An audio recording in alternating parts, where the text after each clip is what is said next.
Hello students, I'm Sangeet Sharma from English Zone Bathinda and today I have a very interesting topic for you. Today's topic is the use of get, in which students usually get confused, but we will discuss this topic in detail. So let's start the topic. Get the first meaning ਹੁੰਦਾ ਜੀ ਹੋਣਾ। ਹੋਣਾ means ਜਦੋਂ ਕਿਸੇ ਵੀ person ਦੀ physical ਜਾਂ mental state ਦੇ ਵਿੱਚ change ਹੁੰਦਾ ਤਾਂ ਉਦੋਂ ਸੈਂਟੈਂਸ ਨੂੰ ਗੈਟ ਨਾਲ ਬਣਾਇਆ ਜਾਂਦਾ। ਫॉर एग्जांपल ਇਹਨੂੰ ਐਗਜ਼ਾਮਪਲ ਨਾਲ ਸਿੱਖਦੇ ਹਾਂ। ਜਿੱਦਾਂ ਆਪਾਂ ਕਹਿ ਸਕਦੇ ਹਾਂ ਮੰਨ ਲਓ ਕੋਈ ਪਰਸਨ ਪਹਿਲਾਂ ਥਿਨ ਸੀ ਤੇ ਹੁਣ ਉਹ ਫੈਟ ਹੋ ਜਾਂਦਾ ਤਾਂ ਇਹਦੇ ਵਿੱਚ ਕੀ ਹੈ ਜੀ ਉਹਦੀ ਜਿਹੜੀ ਫਿਜ਼ੀਕਲ ਕੰਡੀਸ਼ਨ ਹੈ ਉਹਦੇ ਵਿੱਚ ਚੇਂਜ ਆ ਗਿਆ। ਦੇਖੋ ਉਹ ਪਹਿਲਾਂ ਥਿਨ ਸੀ ਹੁਣ ਉਹ ਫੈਟ ਹੋ ਗਿਆ। ਤਾਂ ਇਸ ਤਰ੍ਹਾਂ ਦੇ ਸੈਂਟੈਂਸਸ ਨੂੰ ਬਣਾਉਣ ਲਈ ਗੈਟ ਯੂਜ਼ ਕੀਤਾ ਜਾਂਦਾ ਹੈ। ਔਰ ਗੈਟ ਤੋਂ ਬਾਅਦ ਜੋ ਵੀ ਮਤਲਬ ਚੇਂਜ ਆਇਆ ਚੇਂਜਡ ਕੰਡੀਸ਼ਨ ਹੈ ਜਿਹੜੀ ਉਹੀ ਲਿਖੀ ਜਾਊਗੀ ਗੈਟ ਤੋਂ ਬਾਅਦ। ਜਿੱਦਾਂ ਗੈਟ ਤੋਂ ਬਾਅਦ ਫੈਟ ਲਿਖਿਆ ਹੋਇਆ ਕਿਉਂਕਿ ਕੀ ਆ ਉਹ ਪਹਿਲਾਂ ਥਿਨ ਸੀ ਹੁਣ ਉਹ ਫੈਟ ਹੋ ਗਿਆ ਤਾਂ ਫੈਟ ਇਸ ਕਰਕੇ ਇੱਥੇ ਲਿਖਿਆ ਹੋਇਆ। ਹੁਣ ਜਿੱਦਾਂ ਫਸਟ ਐਗਜ਼ਾਮਪਲ ਤੁਹਾਨੂੰ ਦਿੱਤੀ ਹੋਈ ਹੈ ਸ਼ੀ ਇਜ਼ ਗੈਟਿੰਗ ਫੈਟ, ਕੀ ਹੈ ਜੀ ਵੀ ਉਹ ਫੈਟ ਹੋ ਰਹੀ ਹੈ ਔਰ ਇਹ ਪ੍ਰੈਜ਼ੈਂਟ ਕੰਟੀਨਿਊ ਦੇ ਵਿੱਚ ਟੈਂਸ ਦਿੱਤਾ ਹੋਇਆ ਇਸ ਕਰਕੇ ਇੱਥੇ ਗੈਟ ਨਾਲ ਆਈਐਨਜੀ ਲਗਾਈ ਹੋਈ ਹੈ ਔਰ ਹੈਲਪਿੰਗ ਵਰਬ ਇਜ਼ ਯੂਜ਼ ਕੀਤਾ ਗਿਆ। ਔਰ ਜਦੋਂ ਗੈਟ ਨਾਲ ਸੈਂਟੈਂਸ ਬਣਾਵਾਂਗੇ ਤਾਂ ਟੈਂਸਸ ਦੇ ਅਕੋਰਡਿੰਗ ਇਹਦੀ ਜਿਹੜੀ ਫਾਰਮਸ ਨੇ ਉਹ ਚੇਂਜ ਹੋਣਗੇ। ਜਿੱਦਾਂ ਨੈਕਸਟ ਸੈਂਟੈਂਸ ਤੁਹਾਨੂੰ ਦਿੱਤਾ ਹੋਇਆ ਸ਼ੀ ਗॉट ਫੈਟ, ਇਹਦੀ ਸੈਕਿੰਡ ਫਾਰਮ ਲਗਾਈ ਹੋਈ ਹੈ ਕਿਉਂਕਿ ਇਹ ਪਾਸਟ ਇੰਡੈਫੀਨਿਟ ਦੇ ਵਿੱਚ ਲਿਖਿਆ ਹੋਇਆ ਟੈਂਸ। ਇਸੇ ਤਰ੍ਹਾਂ ਨੈਕਸਟ ਤੁਹਾਨੂੰ ਦਿੱਤਾ ਹੋਇਆ ਸ਼ੀ ਵਿਲ ਗੈਟ ਫੈਟ, ਉਹ ਮੋਟੀ ਹੋ ਜਾਵੇਗੀ। ਇਹਦੇ ਵਿੱਚ ਕੀ ਹੈ ਜੀ ਇਹ ਫਿਊਚਰ ਦੇ ਵਿੱਚ ਦਿੱਤਾ ਹੋਇਆ ਇਸ ਕਰਕੇ ਇੱਥੇ ਵਿਲ ਯੂਜ਼ ਕੀਤਾ ਗਿਆ ਔਰ ਗੈਟ ਲਿਖਿਆ ਗਿਆ। ਹੁਣ ਅਸੀਂ ਦੇਖਦੇ ਹਾਂ ਜਦੋਂ ਮੈਂਟਲ ਸਟੇਟ ਦੇ ਵਿੱਚ ਚੇਂਜ ਆਉਂਦਾ ਹੈ ਉਦੋਂ ਗੈਟ ਨਾਲ ਕਿਵੇਂ ਸੈਂਟੈਂਸ ਬਣਾਏ ਜਾਂਦੇ ਹਨ। ਜਿਵੇਂ ਤੁਹਾਨੂੰ ਫਸਟ ਐਗਜ਼ਾਮਪਲ ਦਿੱਤੀ ਹੋਈ ਆ ਸ਼ੀ ਇਜ਼ ਗੈਟਿੰਗ ਐਂਗਰੀ, ਉਹ ਗੁੱਸੇ ਹੋ ਰਹੀ ਹੈ। ਇਟ ਮੀਨਸ ਉਹਦੀ ਜਿਹੜੀ ਮੈਂਟਲ ਸਟੇਟ ਉਹਦੇ ਵਿੱਚ ਚੇਂਜ ਆ ਰਿਹਾ ਉਹ ਐਂਗਰੀ ਹੋ ਰਹੀ ਹੈ। ਉਹ ਪਹਿਲਾਂ ਗੁੱਸੇ ਨਹੀਂ ਸੀ ਬਟ ਉਹ ਹੁਣ ਹੋ ਰਹੀ ਹੈ। ਔਰ ਇਹ ਸੈਂਟੈਂਸ ਹੈ ਜਿਹੜਾ ਪ੍ਰੈਜ਼ੈਂਟ ਕੰਟੀਨਿਊ ਟੈਂਸ ਦੇ ਵਿੱਚ ਬਣਿਆ ਹੋਇਆ ਇਸ ਕਰਕੇ ਇੱਥੇ ਇਜ਼ ਯੂਜ਼ ਕੀਤਾ ਗਿਆ ਔਰ ਗੈਟ ਨਾਲ ਆਈਐਨਜੀ ਯੂਜ਼ ਕੀਤੀ ਗਈ ਹੈ। ਇਸੇ ਤਰ੍ਹਾਂ ਤੁਹਾਨੂੰ ਨੈਕਸਟ ਸੈਂਟੈਂਸ ਦਿੱਤਾ ਹੋਇਆ ਜਿਹੜਾ ਕਿ ਪਾਸਟ ਇੰਡੈਫੀਨਿਟ ਦੇ ਵਿੱਚ ਬਣਿਆ ਹੋਇਆ ਇਸ ਕਰਕੇ ਇੱਥੇ ਗੈਟ ਦੀ ਥਾਂ 'ਤੇ ਗॉट ਯੂਜ਼ ਕੀਤਾ ਗਿਆ। ਆਈ ਗॉट ਐਕਸਾਈਟਡ, ਮੈਂ ਐਕਸਾਈਟਡ ਹੋ ਗਿਆ ਸੀ। ਇਹਦੇ ਵਿੱਚ ਵੀ ਆਪਾਂ ਕਹਿ ਸਕਦੇ ਜਿਹੜੀ ਮੈਂਟਲ ਸਟੇਟ ਉਹਦੇ ਵਿੱਚ ਚੇਂਜ ਦਿਖਾਇਆ ਜਾ ਰਿਹਾ। ਇਸੇ ਤਰ੍ਹਾਂ ਨੈਕਸਟ ਸੈਂਟੈਂਸ ਤੁਹਾਨੂੰ ਦਿੱਤਾ ਹੋਇਆ ਦੇ ਗॉट ਡਿਲਾਈਟਡ, ਇਹ ਵੀ ਪਾਸਟ ਇੰਡੈਫੀਨਿਟ ਦੇ ਵਿੱਚ ਔਰ ਇੱਥੇ ਸੈਕਿੰਡ ਫਾਰਮ ਯੂਜ਼ ਕੀਤੀ ਗਈ ਹੈ ਉਹ ਖੁਸ਼ ਹੋ ਗਏ ਸੀ। ਨੈਕਸਟ ਸੈਂਟੈਂਸ ਤੁਹਾਨੂੰ ਦਿੱਤਾ ਹੋਇਆ ਯੂ ਵਿਲ ਗੈਟ ਨਰਵਸ, ਤੁਸੀਂ ਨਰਵਸ ਹੋਵੋਗੇ। ਇਹ ਵੀ ਮੈਂਟਲ ਸਟੇਟ ਦੇ ਵਿੱਚ ਚੇਂਜ ਦਿਖਾਇਆ ਗਿਆ ਵੀ ਤੁਸੀਂ ਨਰਵਸ ਹੋਵੋਗੇ।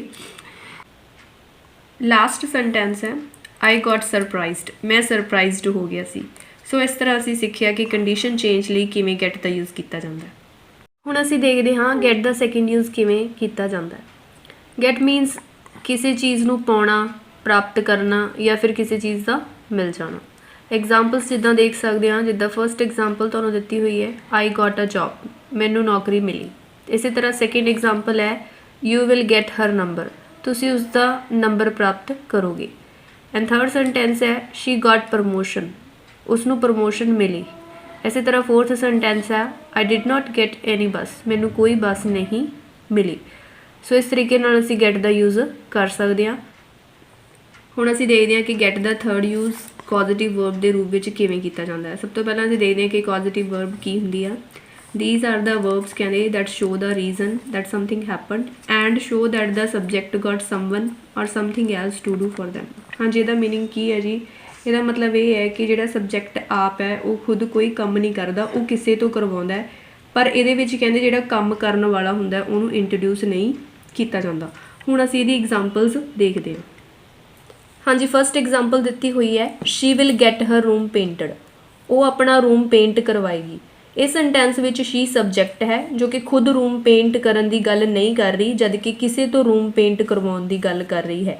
ਪਰ ਇਸ ਵਿੱਚ ਪੇਂਟ ਕਰਨ ਵਾਲੇ ਨੂੰ ਇੰਟਰੋਡਿਊਸ ਨਹੀਂ ਕੀਤਾ ਗਿਆ, ਮੀਨਸ ਉਸ ਬਾਰੇ ਨਹੀਂ ਦੱਸਿਆ ਗਿਆ। ਸੋ ਇਸ ਤਰ੍ਹਾਂ ਦੇ ਸੈਂਟੈਂਸ ਬਣਾਉਣ ਲਈ ਅਸੀਂ ਗੈਟ ਦਾ ਯੂਜ਼ ਕਰਦੇ ਹਾਂ। ਗੈਟ ਦੀ ਵਰਤੋਂ ਅਕੋਰਡਿੰਗ ਟੂ ਟੈਂਸ ਕੀਤੀ ਜਾਂਦੀ ਹੈ ਅਤੇ ਗੈਟ ਤੋਂ ਬਾਅਦ ਜਿਸ ਉੱਪਰ ਕੰਮ ਹੋ ਰਿਹਾ ਉਸ ਦੀ ਗੱਲ ਆਉਂਦੀ ਹੈ। ਜਿਵੇਂ ਕਿ ਇੱਥੇ ਰੂਮ ਦੀ ਗੱਲ ਹੋ ਰਹੀ ਹੈ, ਇਸ ਤੋਂ ਅੱਗੇ ਜੋ ਕੰਮ ਹੋ ਰਿਹਾ ਹੈ ਉਹ ਲਿਖਿਆ ਜਾਂਦਾ ਹੈ। ਜਿਵੇਂ ਪੇਂਟਡ ਲਿਖਿਆ ਹੋਇਆ ਹੈ ਜੋ ਕਿ ਪੇਂਟ ਦੀ ਥਰਡ ਫਾਰਮ ਹੈ। ਸੋ ਅਸੀਂ ਮੇਨ ਵਰਬ ਦੀ ਥਰਡ ਫਾਰਮ ਲਿਖਦੇ ਹਾਂ। ਨੈਕਸਟ ਐਗਜ਼ਾਮਪਲ ਤੁਹਾਨੂੰ ਦਿੱਤੀ ਹੋਈ ਹੈ ਆਈ ਗੈਟ ਮਾਈ ਸ਼ੂਜ਼ ਪੋਲਿਸ਼ਡ, ਇਹਦਾ ਮਤਲਬ ਇਹ ਹੈ ਜੀ ਵੀ ਮੈਂ ਆਪਣੇ ਸ਼ੂਜ਼ ਪੋਲਿਸ਼ ਕਰਾਉਂਦੀ ਹਾਂ। ਮਤਲਬ ਕੀ ਹੈ ਵੀ ਮੈਂ ਖੁਦ ਪੋਲਿਸ਼ ਨਹੀਂ ਕਰਦੀ, ਕਿਸੇ ਤੋਂ ਸ਼ੂਜ਼ ਪੋਲਿਸ਼ ਕਰਵਾਉਂਦੀ ਹਾਂ।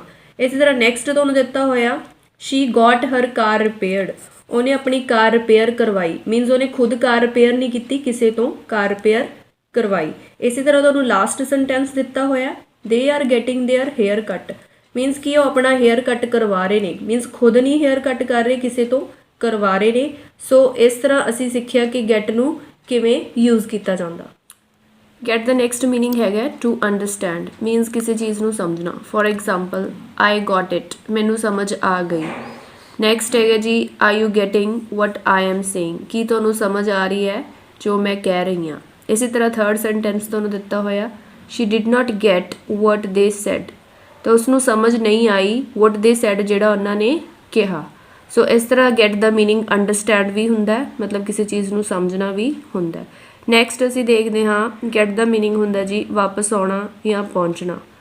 फॉर एग्जाम्पल फर्स्ट एग्जाम्पल तुहानूं दित्ती हुई है she got back to her home वो अपने घर वापस आ गई इस करके इत्थे गॉट लगाया होया। And second example they which he got back to his office वो अपने ऑफिस वापस आ गया या ऑफिस पहुँच गया। इसी तरह नैक्सट सेंटेंस तुहानूं दिता है get back to your work अपने काम ते वापस जाओ तो गैट द मीनिंग वापस आना या पहुँचना भी हुंदा। इसी तरह सिक्स देखते हैं असी गैट मीनस हुंदा फैच या ब्रिंग कोई चीज़ लैके आना। For example get me a pen please please मेरे लिए एक पैन लैके आओ। इसी तरह नैक्सट सेंटेंस तुहानूं दिता go and get a glass of water जाओ और एक गिलास पानी का लैके आओ।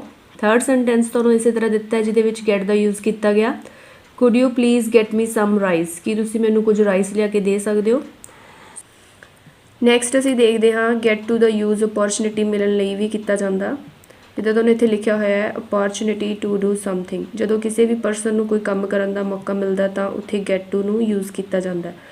For example if you come here अगर तुसीं इत्थे आउंदे हो you will get to learn English तो तुहानूं इंग्लिश सीखण दा मौका मिलेगा इसलिए इत्थे गैट टू यूज़ किया गया क्योंकि इत्थे ये अपॉर्चुनिटी शो कर रहा। इसी तरह नैक्सट सेंटेंस तुहानूं दिता होया I did not get to play cricket तो मैनूं की है जी क्रिकेट खेडण दा चांस नहीं मिलिया। नैक्सट असीं देखते हाँ जो गैट नाल इंटू लगाया जाता है तो इसदा मीनिंग हुंदा जी प्रवेश करना। For example she got into the bus वो बस विच एंटर कर गई या बस विच प्रवेश कर गई। इसी तरह नैक्सट सेंटेंस दिता तुहानूं she got into the train मीनस की है जी वो ट्रेन विच चढ़ गई या ट्रेन विच की है प्रवेश कर गई। इसी तरह गैट दे नाल जदों ऑफ लग्या हुंदा है तो इसदा मीनिंग हुंदा जी उतरना। एग्जाम्पल जिद्दां तुहानूं दित्ती हुई है they got off the bus वो बस दे विचों उतर गए। इसी तरह नैक्सट तुहानूं दित्ता होया she is getting off the train वो ट्रेन विचों उतर रही है। ये टेंस ये सेंटेंस तुहानूं प्रैजेंट कॉन्टीन्यू दे विच दित्ता होया इस करके इत्थे गैटिंग लगाया गया। सो इस तरह असीं सिੱਖਿਆ कि गैट नूं अलग-अलग तरीक़िਆਂ नाल किवें यूज़ किया जाता है। जेकर तुहानूं साडी वीडियो चंगी लगी दैन सबसक्राइब आवर चैनल।